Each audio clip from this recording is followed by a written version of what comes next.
Mary Lee Taylor program. Brought to you by Pet Milk, the first evaporated milk.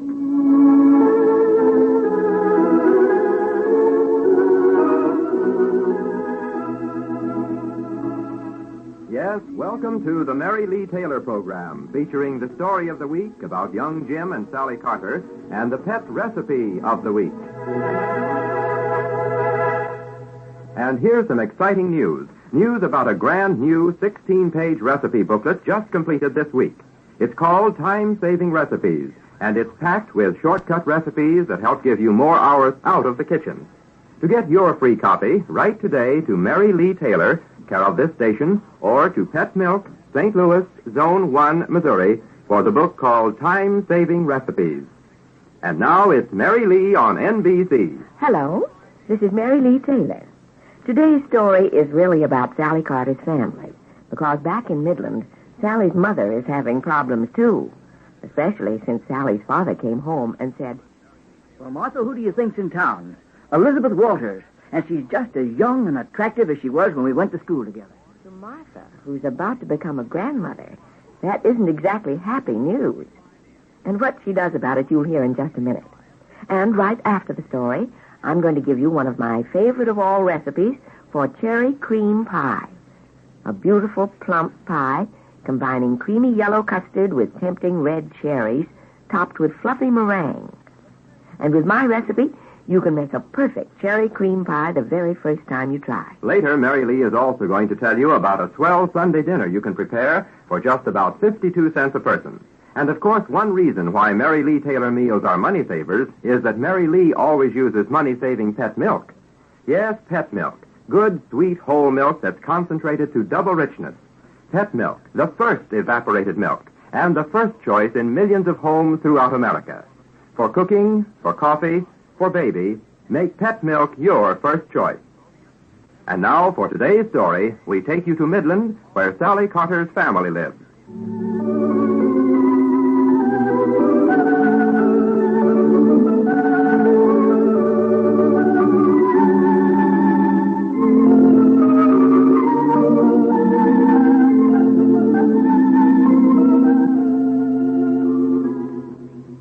It's been several months since Sally and Jim Carter left Midland for Capital City, where they now live. But even though Sally is away, she is very much in the thoughts of her family, especially now that her baby is due within just a few weeks. Every single night at dinner, her father turns to her mother and asks, "Hear from Sally today, Martha?" "No, Dan, not today." Goodness, she got a letter from her day before yesterday. A person that thinks Sally was the only child you had. The person that think Rich and I were orphans." Yeah, and why? You two are just as interested in Sally as your father and I are, and you know it. And don't you realize that Sally's baby will be our first grandchild? And becoming a grandparent is quite a landmark in a person's life, isn't it, Martha? Well, of course it is. I can hardly wait. You sure act like it. Mom, tell the truth. Don't you sort of hate the idea? Of being a grandmother, I mean. Why, what a thing to say, Peggy. Why should I hate it? Well, like Dad says, it's a landmark. When a person's a grandmother, why, there just isn't any doubt about it, is there? I mean, well, she's a grandmother. Yes. You're right about that. Peg's pixelated. I am not. Mom knows what I mean. I certainly don't. Oh, but say, Martha, guess who's in town? Elizabeth Warren. Walters now. Oh? She was in the bank today. My goodness, I haven't seen her in 25 years. Schoolgirl chum, Mom? Oh, not exactly. She's a little older than I am, but all the girls admired her. She had so much more style than any of the rest of us. Glamour, I guess you'd call it now. She was what in those ancient days we called a knocker. Oh, dear, yes. Ask your father about Elizabeth. She was an old flame of his. Why, Dad. Who'd have thought it? Say, Elizabeth was out after bigger game than I ever was. She got herself a Chicago millionaire, didn't she? Mm-hmm. You know, Martha, she looks just like she always did. Thin as a pencil, golden hair, not a wrinkle. Oh, come now, Dad. If she's older than Mom. In fact, of course she doesn't have the bloom of 20, but you have to get a good look at her before you can tell. Say, as you, Pop. Oh, I guess some of those gay 90s gals were pretty hot stuff. Casey would dance with the strawberry bun and the band playing on. My goodness, Dan. These children think we're centenarians. Really, Rich. Your mother and I are products of the roaring 20s, Rich, not the gay 90s. As a matter of fact, we danced the Charleston, not the minuet. And your mother swooned over Rudy Valley, not Stephen Foster. And we rode around in an automobile, not a horse and buggy. Oh, we didn't mean anything, Mom. We're just dumb. I'll bet you'll be the prettiest grandmother in Midland. May I be excused? You certainly may. Me too. I'm going over to Daddy's to do Caesar. Be back at 9. I'll see that you are. Oh, Rich. Oh, he's gone. Oh, well. More pie, dear? No, thanks. I think I gained a little weight, and I don't want to do that at my age. Hard on the heart. I think I'll try a new hairdo or something. I guess I haven't been paying much attention to how I look lately. Well, I have, and you look as pretty as always. Well, there's no use in a woman looking any older than she has to. Oh, say, you can't fool anybody with a new hairdo. You're about to become a grandmother. Dan, I'm not trying to fool anybody. But, well, grandmothers are people, aren't they? Well, look at Marlena Dietrich. Why, Martha, well, maybe you'd like a few pointers from Elizabeth Walter. She looks just like she did 25 years ago. Slim as a pencil. Yes, you said that before. And I just might want a few pointers from her at that. I'd like to see her anyway. Say, shall I put in a long-distance call for Sally? Kind of like to know how she is. Oh, don't be such a grandfather. Let's go to a movie. There's a Gregory Peck picture at the Uptown. Okay. If that's what you want to do, okay.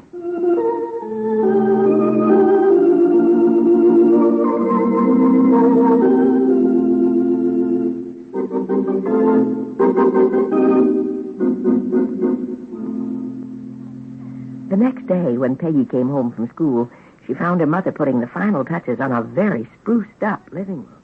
Don't leave your books in here, Peggy. Take them right on upstairs. Oh, okay, Mom.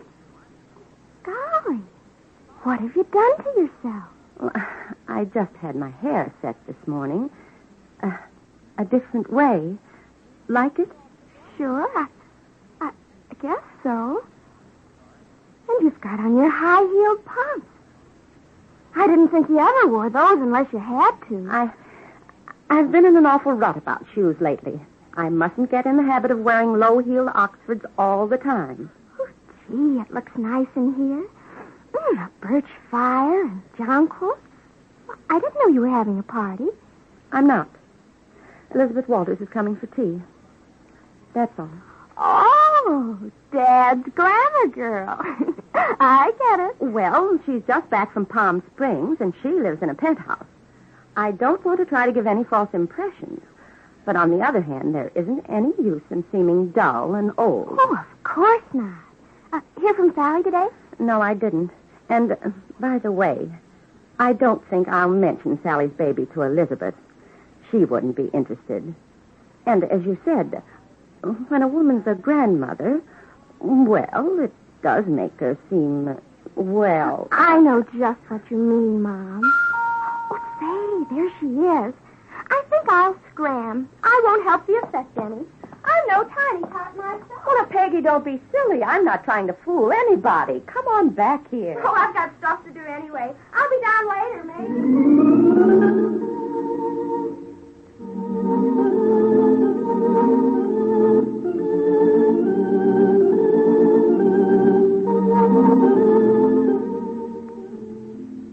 Are you sure you wouldn't like a muffin, Elizabeth? A starch? Oh, no. Just tea, please, with lemon. Well, I guess it's worth it. I'll bet your waist doesn't measure more than Peggy.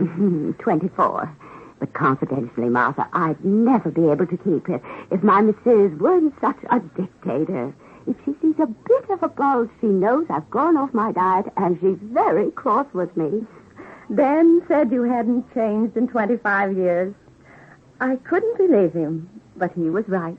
You're sweet. Well, let's settle down now and catch up with the past. You haven't any children? Oh, no. And a good thing.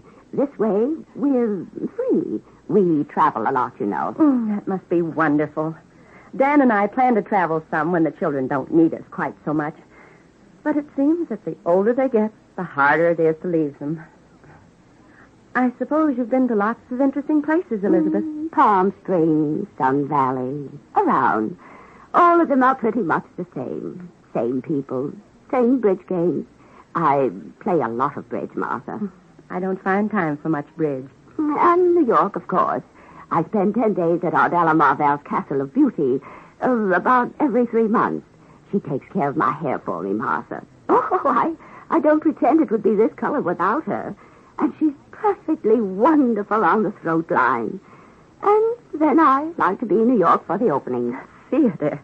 Oh, I've always wished... Oh, no, dear. I mean the fashions. One has to put so much effort into just being clothes, doesn't one? Oh, I suppose so. Of course, here in Midland, the requirements are quite simple. But, Martha, dear, I've been doing all the talking. Now, come, you tell me what you and Dan do to amuse yourselves. Why, I don't suppose we've ever thought of trying to amuse ourselves, Elizabeth. We've always had so many things to do. Oh, it's rich, I'm afraid. Well, of course, compared with your life, mine must seem pretty dull. Oh, my goodness, that's Peggy.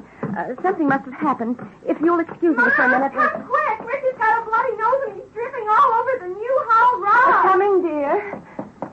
Is he hurt, Peggy? Well, he couldn't be much. I saw him walking home like always, and then all of a sudden he comes in holding his nose. I'm okay.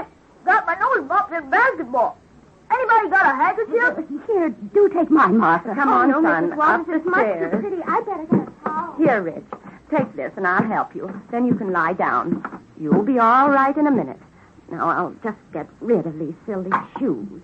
Peggy, bring me some shoes I can walk in, and some ice. Oh, she's gone. Now, Rich, just lie down here and be very quiet. Let me prop your head up a little. Can't I do something, Martha? Here's a wet towel, Mom. Thanks. Now, if you'll just get some ice, Peg. Oh, my goodness. Smell that smell. I left the iron on my gray skirt. Oh, my goodness. Maybe I could do something. Will you hold this towel for Rich, Elizabeth, and I'll go get the ice. Oh, Mom, come quick. Come see if you can do anything about my beautiful skirt. Not now, Peggy. Later. Elizabeth, be careful of that gorgeous suit. I'll be right back. Mom, Huh? never mind, Mom. It stopped. I'm okay. Thank goodness. I'll see about this skirt after a while, Peggy, but open the windows for a few minutes. That scorched wool smells terrible. Well, now that things have calmed down a little, let's get back to our tea, Elizabeth.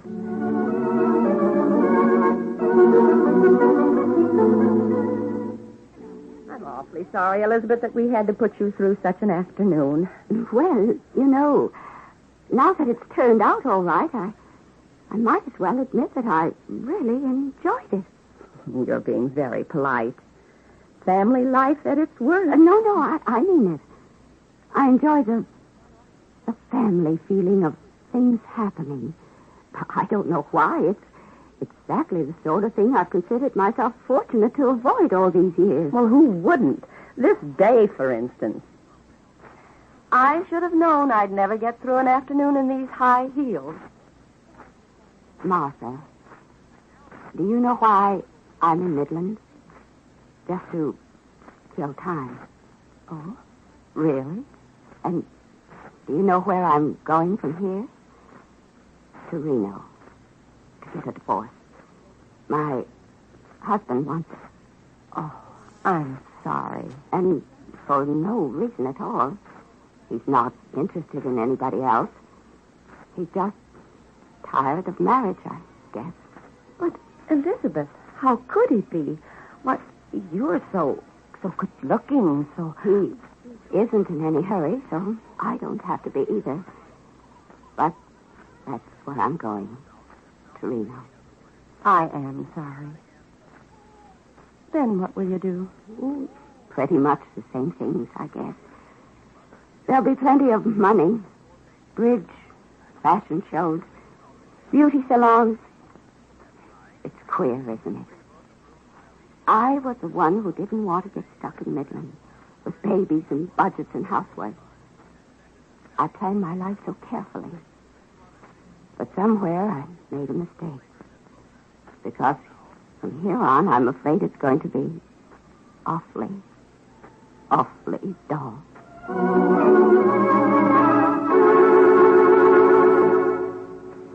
In just a minute, we'll find out how today's story ends. But first, I do want to remind you that one of the most valuable books any young mother can own is the 64-page book called Your Baby. And I'd like very much to send you a copy as a gift.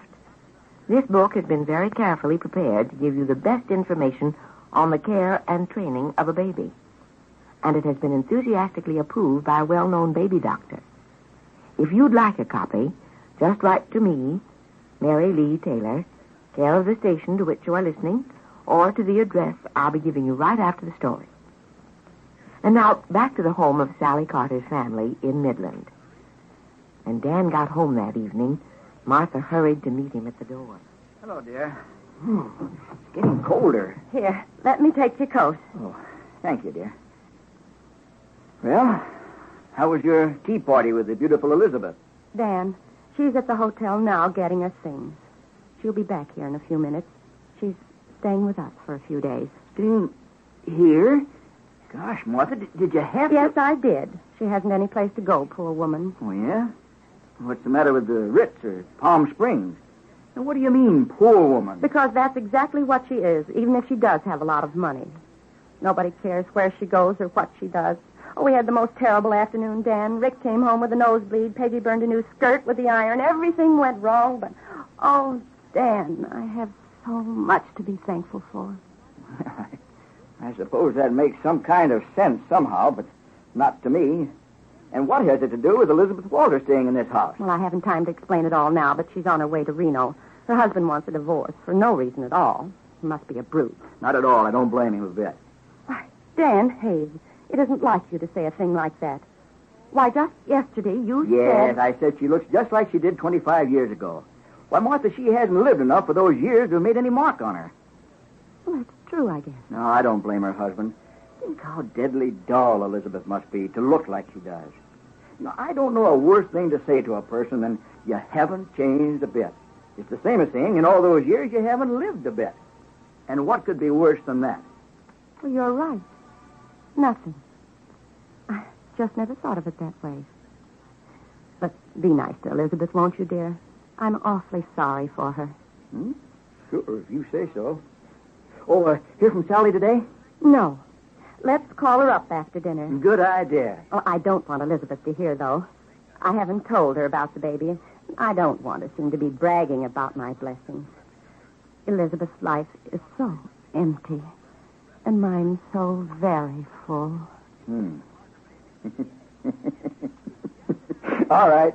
Just as you say, Grandma.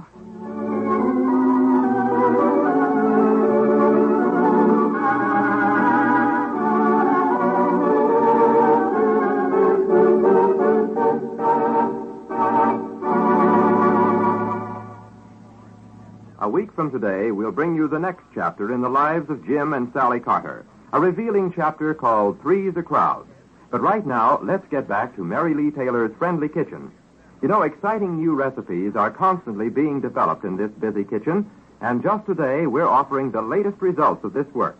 A beautiful, brand-new 16-page booklet packed with the newest pet milk recipes. You'll certainly want a copy of this booklet of time-saving recipes. So today, sure, write to Mary Lee Taylor, care of this station, or to Pet Milk, St. Louis, Zone 1, Missouri, and ask her for a free copy of time-saving recipes. And if you want a copy of the baby book I told you about a few minutes ago, just add the words baby book to the card you send in for the recipe book. The recipe for cherry cream pie, by the way, which I'm going to give you in just a minute, is one of my favorites from this new book. And believe me, it's a really scrumptious pie, the kind that's beautiful to look at, wonderful to eat, and that's sure to bring words of praise to you who serve it. And now let's plan the kind of dinner that just naturally calls for a special dessert like cherry cream pie. Say, this ought to be fun. Sunday dinner, Yes, and we'll start with Salisbury steaks teamed up with French fried potatoes. Say, count me in on that. And for a vegetable, we'll have stewed tomatoes. Sounds good to me. And a salad of lettuce wedges with Jiffy mustard dressing. And what is Jiffy mustard dressing? Well, it's a favorite pet milk recipe, and it is also in the new booklet called Time-Saving Recipes. Okay, and do we have hot rolls with this special dinner and pet butter spread? Absolutely. And to top it all off, Mary Lee Taylor's cherry cream pie and hot coffee. And how much did you say a meal like that would cost? In most markets, that meal can be prepared for about $2.08, or 52 cents a person. And that includes a special time saver, frozen French fries. And, of course, the real high spot of the meal is that wonderful cherry cream pie. And there's no better time than now to find out how to make it. So write this down. Mix 3/4 cup sugar. Mix 3/4 cup sugar. Okay, with what? 1/4 cup cornstarch. 1/4 cup cornstarch. What else? And 1/2 teaspoon salt. 1/2 teaspoon salt. All right. Now, blend that mixture into 2 tablespoons melted butter or margarine. Blend into 2 tablespoons melted butter or margarine. Yeah, next. Stir in 1 cup pet milk and 1 cup water. Stir in 1 cup pet milk, 1 cup water. That pet milk is the part I like. Then cook 20 minutes over boiling water, stirring now and then. Cook 20 minutes over boiling water, stirring now and then. Then what? Stir into 2 slightly beaten egg yolks. Stir into 2 slightly beaten egg yolks. Okay, I've got that. Then cook and stir 2 minutes longer. Cook and stir 2 minutes longer. A lot of stirring going on here. Next, cool. Then add 2 1/4 teaspoons vanilla. Cool. Then add 2 1/4 teaspoons vanilla. That sure sounds good. Now, drain the juice from a number 2 can of pitted cherries. Drain number 2 can pitted cherries. And what happens to them? Put the cherries into a cold baked 9-inch pastry shell and cover with the custard. Now we're getting somewhere. Put cherries into cold baked 9-inch pastry shell. Cover with custard. Okay, Mary Lee? Now for the meringue, beat until stiff 2 egg whites. Beat until stiff 2 egg whites.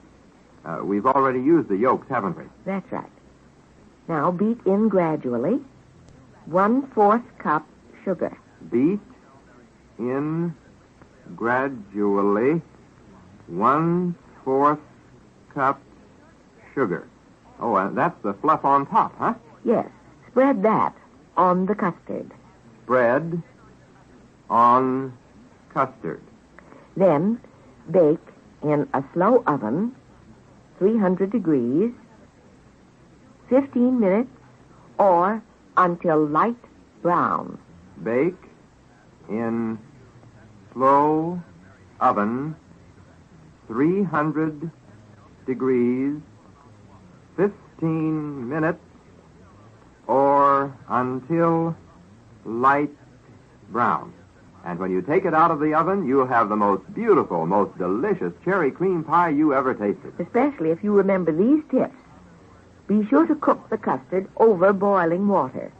And start your timing when the water starts to boil again. Be sure, too, to stir the cornstarch mixture into the egg yolks, not the other way around. And cool the custard before adding the vanilla and pouring the custard over the cherries. And for variety, you can use sliced bananas, sliced peaches, or canned fruit cocktail in place of the cherries. The cherries, by the way, can be sweet, sour, or tart cherries, cooked or canned. But the milk you use in that best of all cherry cream pies should be pet milk. Not just because pet milk is good, sweet, whole milk concentrated to double richness. Not just because pet milk gives this pie a special rich flavor and creamy smoothness. Not just because pet milk costs less, generally, than any other form of milk. But for all these reasons, plus the fact that the Mary Lee Taylor recipe has been tested with pet milk. And you can be positive of the best results when you use the same form of milk Mary Lee Taylor uses. And let me add that the recipe for the pastry is in the booklet called Time-Saving Recipes. And I hope you'll send for a copy of this wonderful new collection of shortcut recipes today. Just address your request to me, Mary Lee Taylor, care of this station, or to Pet Milk, St. Louis, Zone 1, Missouri. And when you shop for groceries, be sure to look for the pet milk display and help yourself to one of the handy take-home recipe folders featured with that display. Dal, are you going to be listening to Vic Damone tonight? Vic Damone on the Pet Milk Show? Mm-hmm. Oh, you bet I am. He's top. And Kay Arman. She can really make a song come to life. And I love the Serenaders and Gus Henson and his Pet Milk Orchestra. Yes, it's a great musical show. And I hope all of you will be listening tonight over most of these same NBC stations. And now, today's recipe for happiness. Learn to enjoy the little things. There are so many of them. And now until next Saturday, this is Mary Lee Taylor saying goodbye and happy homemaking. Goodbye, Mary Lee Taylor, and good luck and good health to all of you from Pet Milk. Mary Lee Taylor will be back next Saturday, same time, same spot on the dial, with the recipe of the week and the story of the week, directed by Al Champ. Del King speaking.